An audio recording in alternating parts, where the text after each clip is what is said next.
नमस्कार, बहुत बहुत स्वागत है आपका। भारत ने बीते 3 हफ्तों में चीन के जो बफरिंग जोन का जो एरिया पड़ता है, जिस एरिया को न चीन अपना बताता है न भारत अपना बताता है, लेकिन ये वो इलाका है जिस तरफ पेट्रोलिंग हर कोई करता था मार्च अप्रैल से पहले। यानी भारतीय सेना भी फिंगर 8 के आखिरी पॉइंट तक जाती थी और फिर वहां से वापस फिंगर 4 तक आ जाती थी, जहां पर भारत की चौकियां भी तैनात है। यानी फिंगर 4 के आगे जो फिंगर 8 तक का एरिया है और उसके आगे जहां पर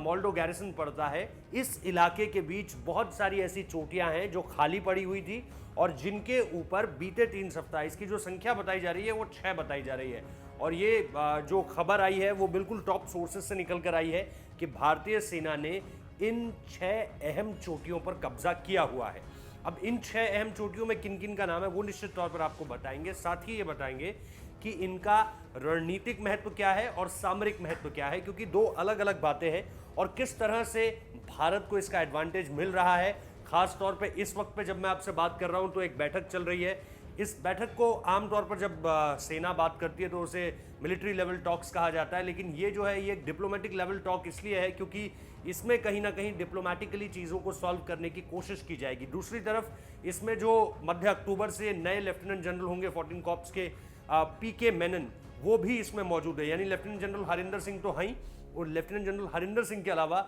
लेफ्टिनेंट जनरल पीके मेनन भी मौजूद हैं, जो कि अक्टूबर मिड से टेक ओवर कर सकते हैं, ऐसी अभी फिलहाल खबरें हैं। तो इसके साथ साथ दूसरी बात ये कि इन अहम 6 पॉइंट्स पर, जिसमें 3 अगर मैं आपको बहुत अहम पॉइंट्स बताऊं, क्योंकि अगर आप देखिए कि जो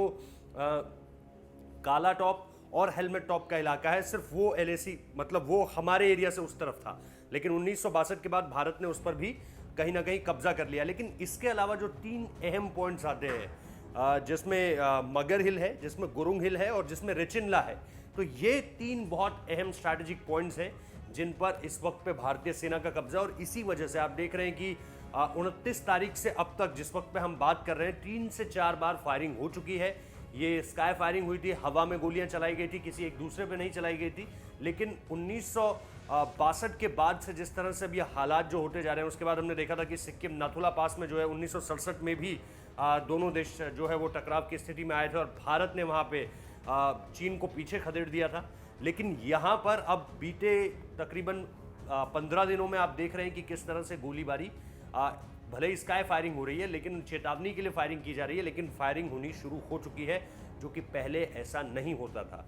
तो ये चीन की बौखलाहट है जो कि तब सामने निकल कर आ रही है जब वो बार बार इन एरियाज पर, इन टेरिटरी पर ऑक्यूपाई इनको करने की कोशिश कर रहा है, लेकिन उसमें बार बार नाकाम हो रहा है। भारतीय सेना बार बार उसे खदेड़ रही है, लेकिन इसके बावजूद चीन मानने को तैयार नहीं है।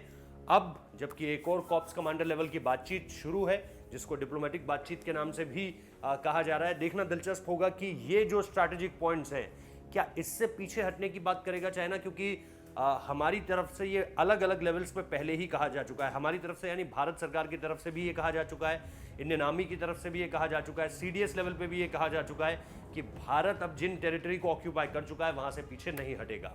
तो देखना दिलचस्प होगा कि इन स्ट्रैटेजिक पॉइंट्स की एडवांटेज भारत आखिर इस मीटिंग में किस तरह से उठाता है, क्योंकि यहां पर इन्हीं सब चीज़ों को लेकर बातचीत होने वाली है। लेकिन ये 6 अहम चोटियां बहुत ज़्यादा अहम है अगर आप भारत के हिसाब से बात करें, भारत के नज़रिए से बात करें कि इस एरिया को अगर कंट्रोल करना है, क्योंकि जहां पर भारतीय सेना इस वक्त पे बैठी हुई है वहां से मोल्डो गैरिसन साफ साफ दिखता है। यानी चीन की जो मोल्डो में छावनी एक तरह से वो बनाने की कोशिश कर रहा है, वहां पर अगर वो कोई आर्टिलरी ला रहा है या फिर कोई आर्मर्ड व्हीकल्स ला रहा है या उनकी जो है इन्फेंट्री फोर्सेस आ रही हैं, तो वो सब कुछ भारत को आसानी से पता चल जाएगा। तो ये थी फिलहाल आज की बड़ी खबर। इस वीडियो को देखने के लिए बहुत बहुत शुक्रिया। लाइक कीजिए, शेयर कीजिए, सब्सक्राइब कीजिए और इसी तरह से हमें अपना प्यार देते रहिए। बहुत बहुत शुक्रिया, धन्यवाद।